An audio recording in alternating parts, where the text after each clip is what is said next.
Ok, nous allons continuer. Donc, je passe maintenant au paragraphe 2, relation d'ordre. Relation d'ordre.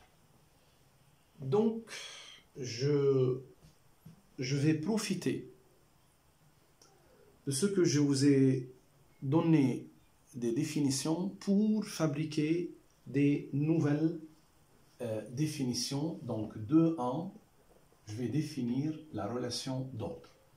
Soit E, R. R est dite relation. R est dite relation d'ordre, est dite relation d'ordre si et seulement si R est réflexive, anti-symétrique et transitive. ثلاث شغلات: réflexive, antisymétrique et transitive. بنعيدها مع بعضنا. أنت بقول عن الR إنها هي relation d'ordre لما R بتكون relation réflexive, antisymétrique, transitive. في داعي اشرح شو يعني réflexive و antisymétrique و transitive؟ أكيد لا. لأنه شرحناها وعملنا le principe de 5. Ce que je ne vais pas faire maintenant, je vais profiter de toutes nos connaissances solides sur le sujet pour aller plus loin. فإذا عرفت أنا بهذا الشكل شو معناتها relation d'ordre. بدي منكم طبعا تحفظوا مثل أسمائكم يعني retenir par cœur ce que veut dire une relation d'ordre. أنا je ne peux pas accepter quelqu'un aux examens qui n'arrive pas à résoudre à cause que tout simplement il a oublié par exemple qu'est-ce que ça veut dire relation d'ordre. أنا بقبل إنه واحد à l'examen il n'a pas pu résoudre la question parce qu'il a trouvé que la question est difficile, n'importe, mais pas quelqu'un qui me dit à l'examen qu'est-ce que ça veut dire une relation d'ordre. رجاء بدنا نبذل شوية مجهود بتنحفظ. Ok. هلا une relation là où la relation d'ordre R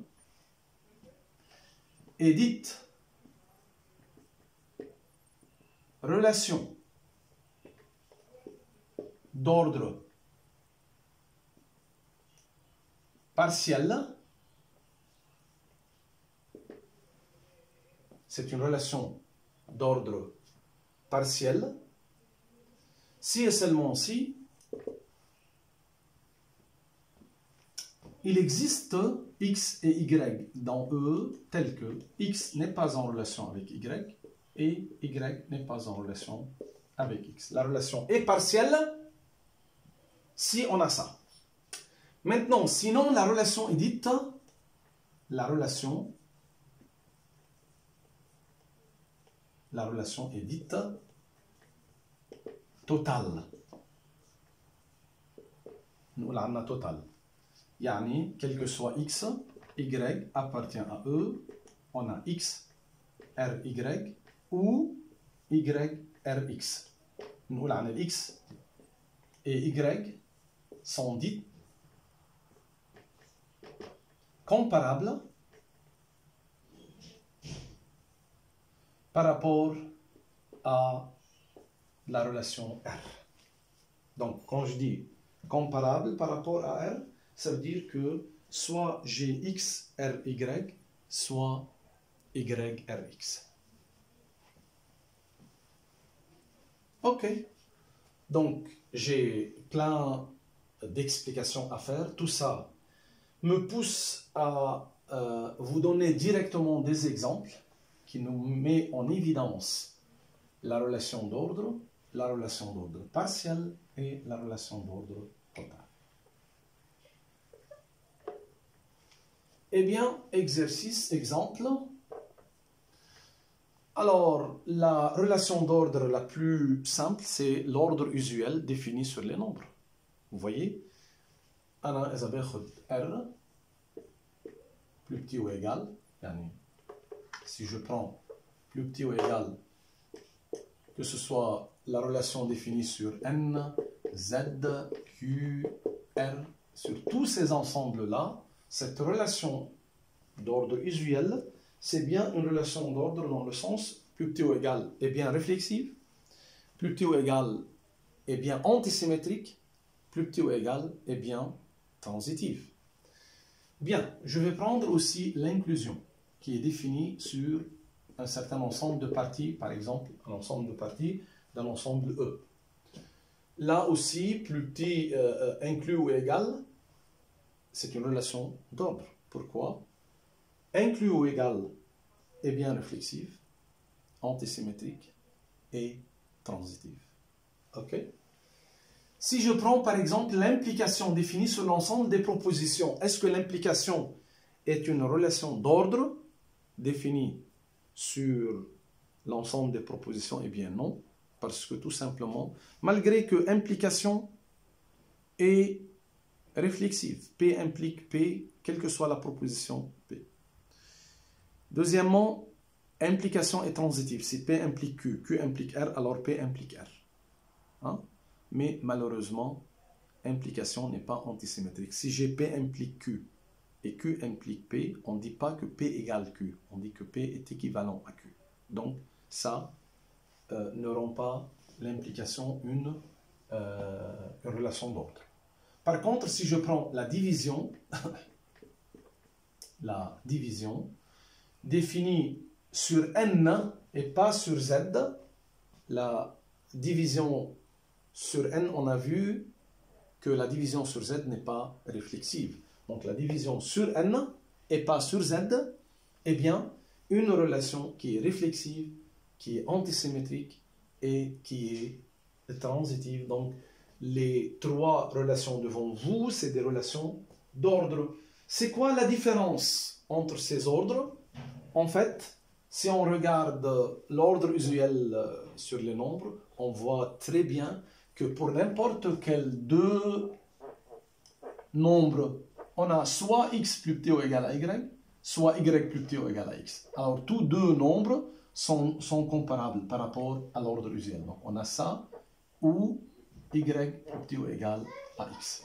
C'est bien ça la propriété cruciale. Par contre, ici, pour l'inclusion, il est possible d'avoir des ensembles qui sont non comparables. Imaginons qu'on a A égale 1, 2, par exemple, et B égale 2, 3. Alors, vous voyez très bien, on n'a pas A dans B, B ni B dans A. Donc, on ne peut pas dire que A et B sont comparables. C'est quand même une relation d'ordre, mais c'est une relation d'ordre partielle. C'est la même chose pour la division. Est-ce que la division est partielle ou totale? Si je prends, est-ce que je peux dire que n'importe quel deux nombres dans N, n'importe quel A et B dans N, on a soit A divise B, soit B divise A. يا ريت بيكون هيك الموضوع. كنت وفرنا حالنا تعليم رياضيات وكانت فاتت كل الدنيا ببعض البعض. Donc je peux tout simplement vous donner 2 et 7. Donc 2 ne divise pas 7, 7 ne divise pas 2. On a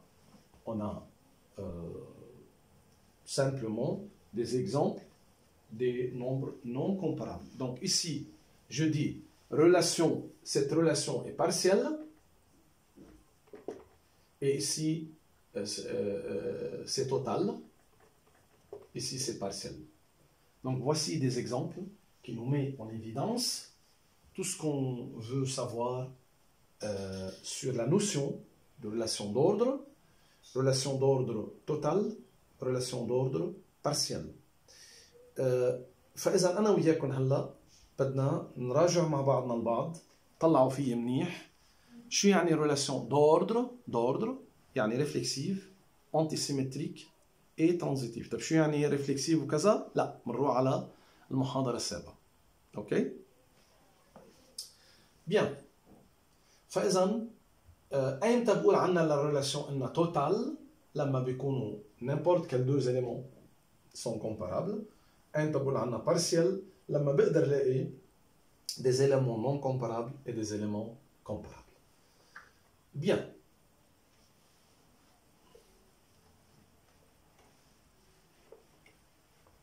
Avant de passer à quoi que ce soit, je vais vous donner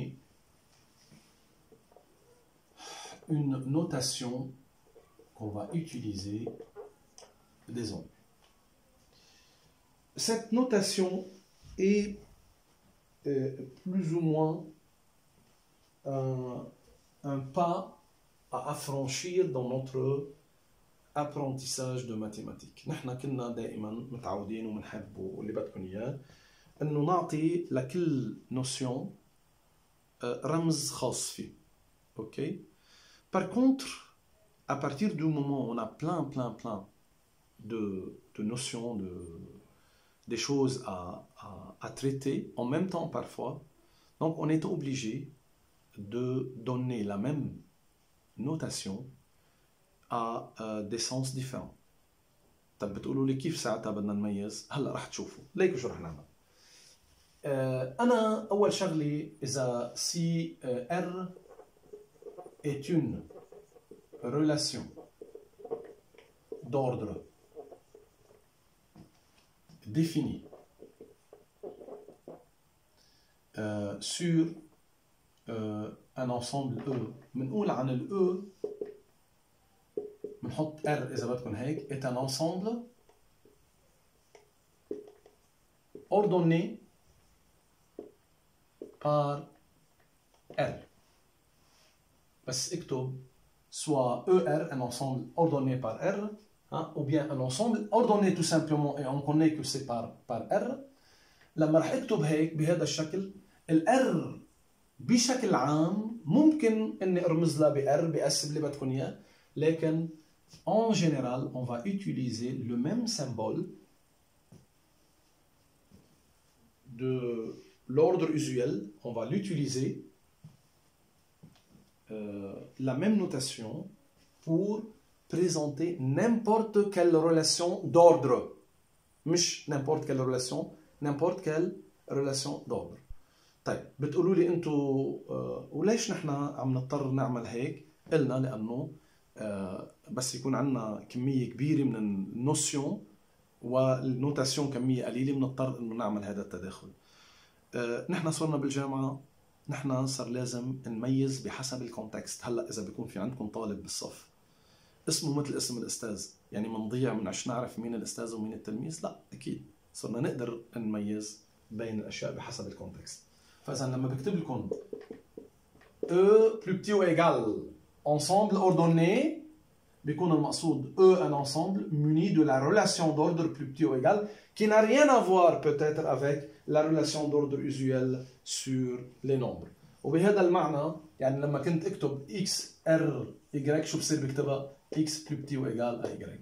ونفس الشيء بصير مثلا اذا كتبت x اصغر ستريكتومون من y مش معنى ذلك الاصغر ستريكتومون تبع الاعداد، لا، معناتها x r y et x c'est différent de y. هودي النوتاسيون لو سمحتوا بدي اياهم يكونوا كثير واضحين كل مره، مش كل مره بدي استخدم انا هذا النوتاسيون بدي يعني تصيب بنوبه فزع وانه هلا طلابي وين وبضيعوا كذا، خصوصا من خلال الفيديو والتعليم عن بعد. لا، بترجاكم رجاء تشوفوا الامور بكثير من البساطه. ريلاسيون دوردر استبدلتها بهذا النوتاسيون بعد ما حررته لهذا النوتاسيون، قلت هذا ما عادش يخص بس الاوردر ايزيال، وحده من استعمالات الاوردر ايزيال، انما ممكن استعمله بكثير من المطارح. هذا بشكل عام النوتاسيون اللي بده يرافقنا بحديثنا.